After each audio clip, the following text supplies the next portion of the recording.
ಸ್ನೇಹಿತರೆ ನಮಸ್ಕಾರ. ಕರಾವಳಿ ಕಂದ ಯೂಟ್ಯೂಬ್ ಚಾನಲ್ಗೆ ತಮ್ಮೆಲ್ಲರಿಗೂ ಆತ್ಮೀಯವಾದ ಸ್ವಾಗತ. ಎಲ್ಲ ರಂಗದಲ್ಲಿ ಸಾಧನೆ ಮಾಡುತ್ತಿರುವ ಹೆಣ್ಮಕ್ಳು ಇದೀಗ ಕೋಶ ಓದಲು ಸೈ, ದೇಶ ಸುತ್ತಲೂ ಜೈ ಅಂತಿದ್ದಾರೆ. ದೇಶ ಸುತ್ತಿ ದಾಖಲೆ ಬರೆದ ಹೆಣ್ಮಗಳ ಬಗ್ಗೆ ಇವತ್ತಿನ ಈ ವಿಡಿಯೋದಲ್ಲಿ ಹೇಳ್ತೀನಿ. ಅದಕ್ಕೂ ಮುನ್ನ ನೀವಿನ್ನೂ ನಮ್ಮ ಚಾನಲ್ ಅನ್ನ ಸಬ್ಸ್ಕ್ರೈಬ್ ಮಾಡದೇ ಇದ್ರೆ ಈ ಕೂಡಲೇ ಸಬ್ಸ್ಕ್ರೈಬ್ ಮಾಡಿ. ಜೊತೆಗೆ ನಿಮಗೆ ಈ ವಿಡಿಯೋ ಇಷ್ಟ ಆದರೆ ನಿಮ್ಮ ಸ್ನೇಹಿತರಿಗೂ ಶೇರ್ ಮಾಡಿ. ಮೊದಲಿನ ಕಾಲದಲ್ಲಿ ಹೆಣ್ಮಕ್ಳು ಅಂದ್ರೆ ಕೇವಲ ಅಡುಗೆ ಮನೆಯ 4 ಗೋಡೆಗಳಿಗೆ ಮಾತ್ರ ಸೀಮಿತ ಅಂತಿದ್ರು. ಆದರೆ ಈಗ ಹಾಗಲ್ಲ. ತಮ್ಮ ಸಾಧನೆಗಳ ಮೂಲಕ ಹೆಣ್ಮಕ್ಳು ಕೂಡ ದಾಖಲೆ ಬರೆಯುತ್ತಿದ್ದಾರೆ. ಈಕೆ ಸಾಕ್ಷಿ ಹೆಗಡೆ ಕುಂದಾಪುರ ತಾಲೂಕಿನ ಕುಂಬಾಶಿಯಿಂದ ಕಾಶ್ಮೀರದ ತನಕ ಸುಮಾರು 6,000 ಕಿಲೋಮೀಟರ್ ಏಕಾಂಗಿಯಾಗಿ ಸಂಚರಿಸಿ ಮಹಿಳಾ ಸಶಸ್ತ್ರೀಕರಣದ ಜಾಗೃತಿ ಮೂಡಿಸಿದ್ದಾರೆ.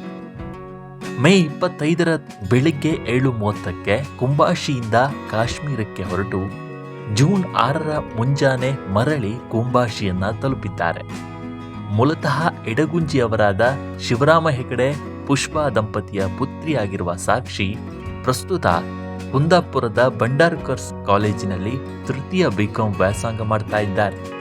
15 ದಿನದೊಳಗೆ ಕಾಶ್ಮೀರ ಪ್ರವಾಸ ಮಾಡಿ ವಾಪಸ್ ಬರುವ ಯೋಚನೆ ಇತ್ತು.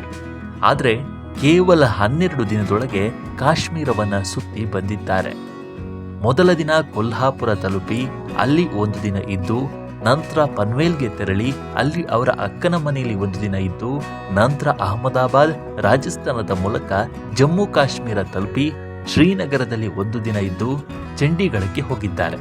ಅಲ್ಲಿಂದ ವಾಪಸ್ ಬರುವಾಗ ಬೇರೆ ಊರುಗಳನ್ನು ನೋಡಬೇಕೆಂದು ಮತ್ತೊಂದು ಮಾರ್ಗದಲ್ಲಿ ಮರಳಿದ್ದಾರೆ. ಮಧ್ಯಪ್ರದೇಶ, ಉತ್ತರ ಪ್ರದೇಶ, ಲೂಧಿಯಾನಗಳಲ್ಲಿ ಸಂಚರಿಸಿ ಹುಟ್ಟೂರಿಗೆ ವಾಪಸ್ ಬಂದಿದ್ದಾರೆ. ಸಾಕ್ಷಿ ಹೆಗಡೆಯ ಈ ಕಾಶ್ಮೀರ ಬೈಕ್ ರೈಡಿಂಗ್ ಯಾವ ಮೆಸೇಜ್ ಕೊಡುತ್ತೆ ಅಂತ ಬಹುತೇಕ ಜನ ಕೇಳ್ತಾರೆ.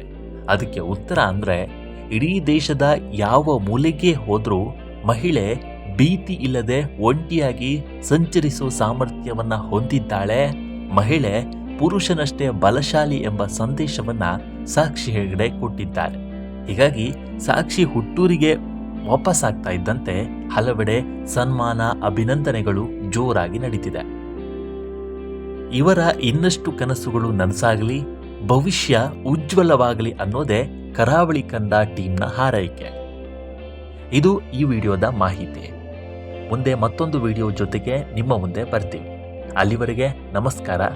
ಮತ್ತೊಮ್ಮೆ ನೆನಪಿರಲಿ, ನಮ್ಮ ಕರಾವಳಿ ಕಂದ ಚಾನಲನ್ನು ಸಬ್ಸ್ಕ್ರೈಬ್ ಮಾಡಿ, ಜೊತೆಗೆ ಈ ವಿಡಿಯೋವನ್ನು ಶೇರ್ ಮಾಡಿ.